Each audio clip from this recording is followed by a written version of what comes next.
Para las personas que siguen el canal, seguramente el nombre de Emiliano Ruiz Parra les suena mucho. A otros, pues obviamente porque lo habrán leído. Aquí en el canal hicimos un video de un texto que saqué del libro La ira de México, donde él escribe uno de estos artículos que se llama El naufragio de las mandarinas. Se refiere a estos botes que utilizan en las plataformas de Pemex y sobre el accidente ocurrido en estas plataformas donde perdieron la vida pues muchos trabajadores de Pemex allá en Campeche. Así se llama El naufragio de las mandarinas, lo pueden buscar aquí. Bueno, pues él escribe este texto que es verdaderamente interesante sobre este payaso Alejandro Solalinde, engañatontos, me incluyo, en alguna ocasión creía que esta actividad que realizaba de defensa a los migrantes era buena, hoy me doy cuenta que no, que es un bufón. Y hace mucho tiempo que hemos hablado de él, lo hemos señalado sobre todo por esta crítica estúpida de que se fue a reunir con los zapatistas según él. No sé con quién se haya ido a reunir, pero definitivamente con el EZLN no fue. Bueno, escribe este texto, La cuarta transformación de Alejandro Solalinde, y de hecho comenta unas cosas que son bastante duras sobre este payaso. Se los voy a compartir completo, déjenme acomodo la pantallita. Ahí está. Es una entrevista que le realizó. Miren lo que dice Emiliano Ruiz Parra. Pejes, si no les gusta escuchar esto, no se queden, váyanse a otro video. ¿Dónde quedó el defensor de los migrantes? Váyanse a los canales de Televisa en YouTube. Me refiero a los televisos. Para mí, la contradicción es escandalosa. El sacerdote Alejandro Solalinde pasó de ser un defensor de migrantes a defender al gobierno de Andrés Manuel López Obrador, el mismo que ha lanzado a la Guardia Nacional a detenerles. Entrevisto al padre Solalinde para entender esta transformación. Pienso que la suya sí es una cuarta transformación, ya contaré por qué. Cuando lo conocí era una de las voces más críticas de Felipe Calderón. Decía que su administración solapaba los secuestros masivos de migrantes centroamericanos y afirmaba que Calderón dejaba actuar a los secuestradores para mandarle un mensaje a los migrantes: no vengan. De esa manera, aseguraba Solalinde, le hacía el trabajo sucio a los Estados Unidos. Era una idea radical y poderosa, una idea antiimperialista. No dejaba títere con cabeza. Desde el alcalde de Ixtepec al gobernador de Oaxaca, en ese entonces Ulises Ruiz, y hasta el secretario de Seguridad Pública, Genaro García Luna, los acusó de ser no solo cómplices, sino beneficiarios directos de los secuestros masivos de migrantes. Al Instituto Nacional de Migración, de plano, lo llamaba una sucursal de los Zetas. Qué fuerte, ¿no? Y es verdad, todo esto decía Solalinde en aquel tiempo. Ahí recorro Ahí está ya. Muy bien. Ahora Solalinde está del otro lado del péndulo. Dejó de ser de las voces más críticas del gobierno para ser de los hombres más cercanos al presidente. Cuenta en entrevista con Cuestione, por cierto, se me olvidó decir que esta entrevista está en la revista cuestione.com, para que ustedes la busquen ahí, y ahí tiene varios textos. Bueno, continúo. Cuenta en entrevista con Cuestione, por ejemplo, que López Obrador lo invitó a Palacio Nacional a la lectura de su informe, de gobierno del 1 de septiembre. Su silla estaba reservada y como Solalinde no tiene ningún cargo, debajo de su nombre decía orientador. ¿Le gustó? Así se ve a sí mismo, como orientador de AMLO. Luego viene aquí, hermandad. El presidente una vez le dejó claro cuánto lo estima. Solalinde le llamó amigo y Obrador lo corrigió. No, güey, tú y yo no somos amigos, tú y yo somos hermanos. Me sonó a frase de borracho, perdón. Esa hermandad, va más allá de lo personal, es política. Este sacerdote católico influye en el gobierno. El periodista Raimundo Rivapalacio había escrito que Solalinde era el papá de la primera política migratoria del gobierno de López Obrador, una política de puertas abiertas que dejó pasar a unos 140,000 transmigrantes, aquellos que usan México como paso para llegar a su destino. Es interesante este término, transmigrantes. no los que se vienen a quedar al país, sino los que utilizan el país, pasan por el país para llegar a otro lugar, transmigrantes, habrá que aprenderse el término, lo desconocía completamente. 140,000 transmigrantes cada mes hasta la frontera con Estados Unidos. Esa política tuvo un costo. Donald Trump amenazó a México con imponer aranceles del 5 hasta el 25% si no daba un giro radical. Y López Obrador cedió. Mandó a la recién creada Guardia Nacional a detener el paso de los más de 1,000 hondureños, salvadoreños y guatemaltecos, también cubanos, haitianos y africanos, por el territorio nacional. Solalinde lo confirma. Sí, la política suave a la migración fue su idea, aunque tenía límites. Estaba en contra de las caravanas porque dice que son un desorden y que algunos de sus organizadores cobraban a los migrantes. Me parece natural que Solalinde haya apoyado una política de tolerancias a la migración. Lo que cuesta trabajo entender es que ahora apoye lo contrario, la militarización de la política migratoria, porque la Guardia Nacional, a pesar de su legislación civil, es el ejército disfrazado de blanco. Hoy más de 20,000 efectivos de la Guardia cuidan las fronteras norte y sur y han ocasionado que baje un 56% la entrada de migrantes a México. Alejandro, le pregunto, ¿estás de acuerdo con eso? ¿Con que el ejército detenga y deporte migrantes? Y recuerdo que los migrantes centroamericanos son marginados entre los marginados, huyen de la región más violenta de Occidente, del cambio climático y de la pobreza extrema, y nosotros acá los recibimos con la bota militar. Solalinde dice, la Guardia Nacional no reprime. Acaba de regresar de Tapachula y no vio nada grave. Al contrario, a una Guardia Nacional que es cauta y respetuosa con los derechos humanos. Porque ahora, cuando habla de migración, Alejandro Solalinde ya no habla como defensor de derechos humanos, ahora habla como si fuera autoridad, aunque no lo es, no tiene ningún cargo en el gobierno, en primera persona del plural. Para no incomodar a Trump, me dice el cura, la idea es que los migrantes centroamericanos se queden en el sur-sureste de México, en Chiapas, Oaxaca, Campeche, Quintana Roo, bien lejos de la frontera norte, que trabajen el campo, gocen de la educación y salud gratuita que ofrece México, levanten el campo, que siembren stevia, por ejemplo, y ya luego, cuando baje la presión de los Estados Unidos, podrían hacer un segundo desplazamiento a los estados del norte de México. Pero los migrantes quieren dólares, le digo. Los dólares son esenciales para sostener a sus familias que se quedan en Centroamérica, una región que necesita esas remesas para sostenerse. Sí, me contesta, pero por ahora no se puede. Y en efecto, no se puede. Donald Trump está feliz con la política migratoria de México. El martes 24 de septiembre la aplaudió en las Naciones Unidas. Otra contradicción del padre Solalinde dice que la raíz de los problemas es el sistema neoliberal capitalista. Pero entonces no se entiende por qué apoya los megaproyectos de López Obrador. ¿No son el corredor transísmico, el Tren Maya y la refinería de Dos Bocas el mejor ejemplo de neoliberalismo? Primero, me pide prudencia. No se puede pasar del negro al blanco. Y segundo, esos son proyectos necesarios para impulsar el empleo. Piensa que son respetuosos con la cultura y la naturaleza.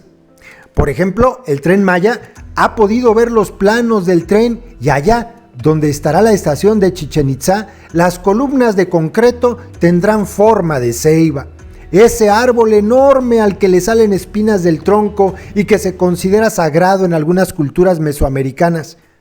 Ah, bueno, le digo. O sea, es que es ridículo el padrecito. Pienso que esta es la cuarta transformación de Alejandro Solalinde, porque nació en el barrio Bravo de Santa Julia, en la Ciudad de México. Luego fue del Yunque. Esto yo no lo sabía. Esto no lo sabía. Y si antes ya señalábamos a este padrecito vividor, pues con esto queda perfectamente claro el tipo de el nivel de tipejo que es. Fue del Yunque, la organización secreta de ultraderecha a la que abandonó gracias a la influencia de curas progresistas como Camilo Maxice, que fue superior general de los Carmelitas Descalzos. Pero era un seminarista rebelde y lo corrieron de los carmelitas. Se ordenó como sacerdote en Toluca y fue cura aburguesado, de buen vivir, gracias a que su hermano Raúl subsidiaba su carrera. Raúl era dueño de una preparatoria. Luego volvió a transformarse. Se hizo cura de aldea durante más de 2 décadas en la Sierra Mixteca de Oaxaca.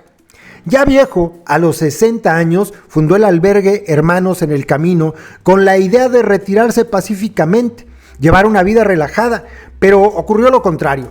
Se convirtió en uno de los defensores de derechos humanos más célebres de México, una voz incómoda para el poder, y ahora, en su 4ª transformación, se convirtió en uno de los hombres queridos por el presidente. Les recuerdo que a Solalinde lo han candidateado para el Premio Nobel de la Paz, muy devaluado, pues si se lo dieron a Obama, pues ya lo puede tener hasta Solalinde. Sigue siendo pobre. Su único ingreso son los 1,000 pesos que le paga un periódico yucateco por artículos periodísticos.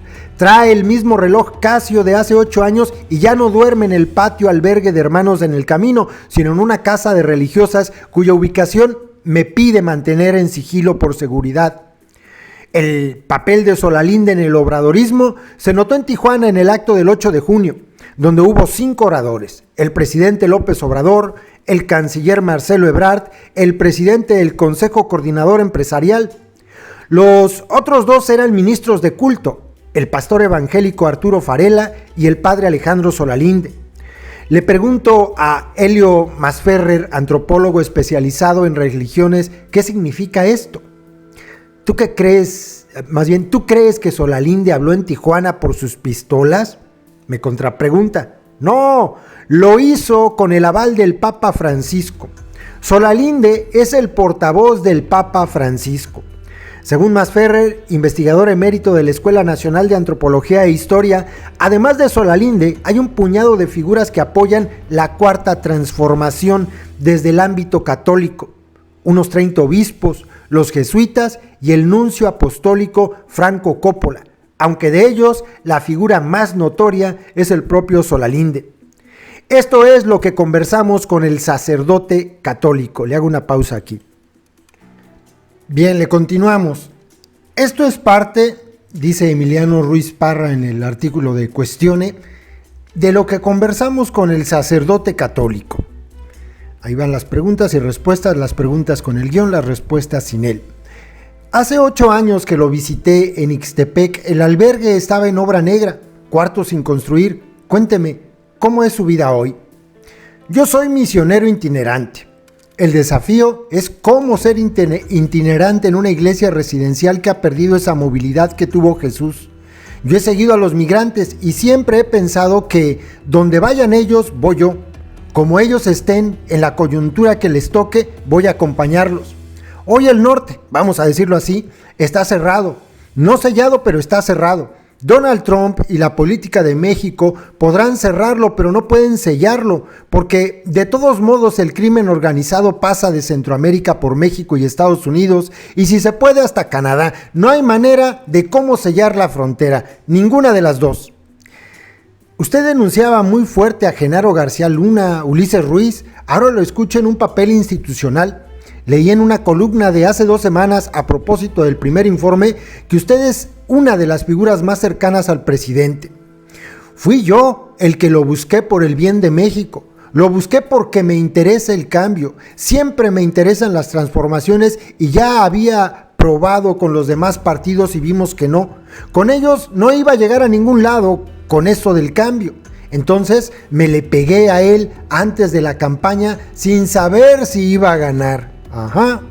Me fui dando cuenta de que de verdad es un hombre honesto, que no le gusta el dinero. Él es un hombre espiritual, no mochilón.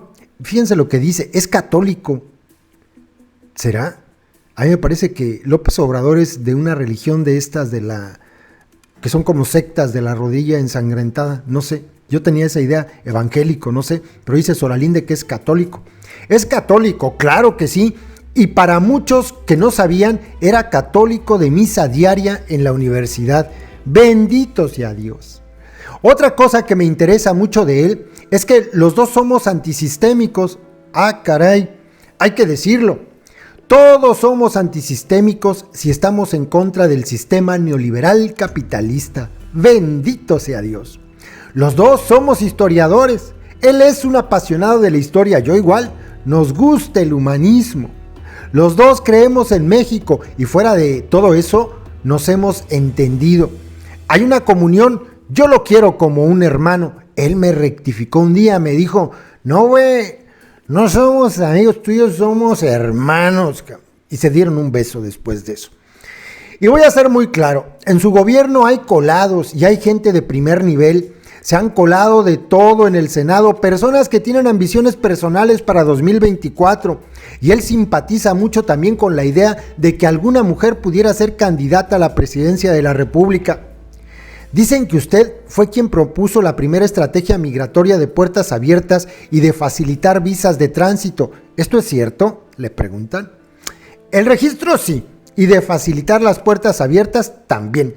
Lo que no era que entraran con ese desorden de las caravanas. Yo me opuse a eso. Lo que necesitaba el gobierno es que ya no tuviera un emplazamiento de Donald Trump. Ahora ya no hay ese plazo. Pienso que está en etapa de tener un equilibrio, lo que pedía el presidente Andrés Manuel. Un equilibrio entre derechos humanos y cumplir con el gobierno de Estados Unidos de cuidar la frontera. Cumplir. Hasta lo remarca.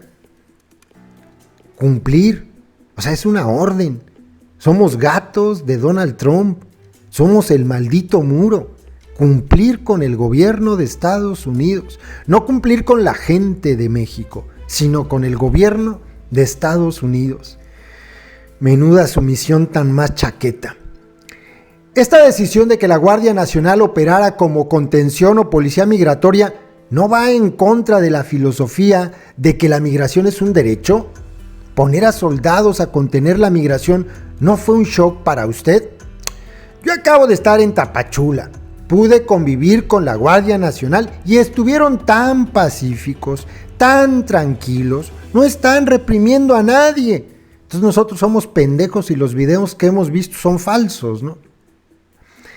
El México que nos dejaron es un narcoestado, otro que recurre a la herencia recibida.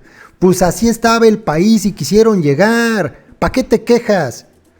Los presidentes que han sido electos están en la nómina de cárteles. Nuestros gobernadores han estado en la nómina de los cárteles. El México que nos dejan tiene un problema de inseguridad tremendo. No podemos pensar que vamos a mandar a las hermanas de la caridad. La Guardia Nacional está pensada para la protección, para la seguridad interior, para la seguridad pública. Es lo que está pensando. Pero dentro de todo también está la migración. ¿Qué nos viene del sur? Fíjense lo que dice. No hay que ser ingenuo. He estado durante muchos años en el sur y en el sur también nos viene lo bueno, pero también nos vienen las maras. Dios mío, las maras. Hay maras que vienen muy maleados, no tienen sentimientos y son los que captan los cárteles mexicanos. La frontera, si no hay un orden, si no se regula como ahora y no se pone un dique, sí puede ser problema. Bendito sea Dios. Si estuviera escuchando esto, Donald Trump se levanta y le aplaude. Para usted, ¿no hay militarización contra la migración? Contra la migración, no. Pero sí hay un acompañamiento muy fuerte de la Guardia Nacional para inhibir al crimen organizado. Vaya, vaya. Eufemismos chaquetos de un sacerdote. ¿Cuál debe ser el papel del gobierno mexicano ante el flujo migratorio? ¿Ayudarlos a llegar a Estados Unidos? ¿Ofrecerles quedarse en México? ¿Sellar México? ¿Qué debería hacer México y qué está haciendo? Lo que nunca debe hacer es sellar la frontera. Tampoco va a ser el tercer país seguro, que ya somos. Algo muy importante que se está haciendo es atender a los migrantes que ya están aquí. Merecen una forma de integración donde sean libres, donde puedan saborear México. Ellos tienen el chip de ir al norte por los dólares. En México no tenemos dólares, pero podemos vivir muchísimo mejor que en Estados Unidos. ¿Neta? Pero esos países se sostienen de los dólares que mandan los migrantes. ¿Por qué querrían quedarse en México? Lo sé perfectamente, pero en este momento no se puede. Si les gusta a ellos y están de acuerdo, pueden quedarse aquí o después hacer un segundo desplazamiento. Ahorita es un poquito de que se queden en el sur-sureste para que Donald Trump no se ponga nerviosito. Menuda sumisión chaqueta. ¿Qué tanto son proyectos neoliberales? Usted que critica el sistema neoliberal, los grandes proyectos de AMLO no significan darle continuidad o construir proyectos neoliberales en lugar de desarrollar localmente la región, impulsar el campo. Aquí hay algo interesante. No se puede transitar del neoliberalismo al 0% del neoliberalismo. No se puede. Se necesitan estos proyectos, la refinería de Dos Bocas, el corredor transísmico y el Tren Maya, para detonar el sur-sureste que ha estado relegado toda la vida. Lo que me preocupa no son los megaproyectos, sino las resistencias al cambio. Ahí va a chingar el padrecito. Algunos hermanos de los pueblos originarios, muchos de ellos están en sintonía con Andrés Manuel, pero también hay algunos grupos que no, porque de veras no se quieren cambiar el chip. Me habla del EZLN, un poco, sí, un poco, pero no todos, porque hay también quienes piensan distinto, no son un bloque. En la transición al principio del gobierno, parecía que usted quería propiciar una negociación con el EZLN y no prosperó esa gestión. ¿Qué pasó? Y luego ahí viene la mentira. Yo los busqué. Estaba a punto de entrar en la escuelita zapatista y platiqué con ellos en San Cristóbal. No lo habrían dejado entrar. Estoy seguro. Son personas admirables, pero sí siento que les falta a algunos de ellos es más libertad. Que lo que les falta a algunos de ellos es más libertad, más confianza para entender los cambios y luego decisiones para participar en ellos. Juar, juar. Usted es la única figura de la Iglesia Católica cercana al gobierno. ¿Qué pasa por la jerarquía? El año pasado ellos todavía apostaron por José Antonio El Miado. Yo no conozco a ningún obispo que públicamente haya dicho que está dispuesto a votar por Andrés Manuel.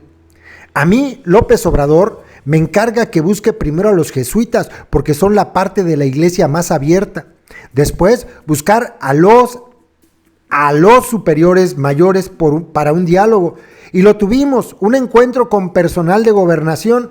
Pero cuando pensamos que el episcopado iba a responder, este grupo se deshizo. Nos retiramos. Eran religiosas, laicos, sacerdotes. Queríamos de alguna manera suplir la ausencia de la jerarquía, pero como vimos visos de que iban a regresar, deshicimos ese grupo y resulta que ni entraron. Hay un contraste muy grande con el nuncio apostólico, con Franco Coppola. Él es una persona muy humana, muy sencilla, muy abierta, pero también, es mi percepción, que ha tenido que amoldarse un poco a la situación tiesa del episcopado mexicano. Y le preguntan al final, ¿no temes perder tu filo crítico? ¿No temes no poder ver errores, abusos del gobierno? ¿No temes dejar de ser ese Solalinde que eras? Qué buena pregunta, eras, güey, ya no. ¿Y ser un militante sin mucha agudeza? Y dice, soy la persona más libre que puedas imaginar, la persona más libre. Yo no sé si existe un sacerdote más libre que yo. Vaya texto, bien revelador de lo que es Alejandro Solalinde. Vaya, de verdad, vaya texto, ¿eh? Es muy bueno. La entrevista que le hicieron es muy buena. Y definitivamente este señor es un payaso. En serio, es un payaso.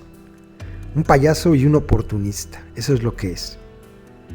En fin, ahí se los dejo. Si no les gustó, lástima. Es problema de ustedes, pejes. Alejandro Solalinde es un bufón. Eso es. Saludos a todos.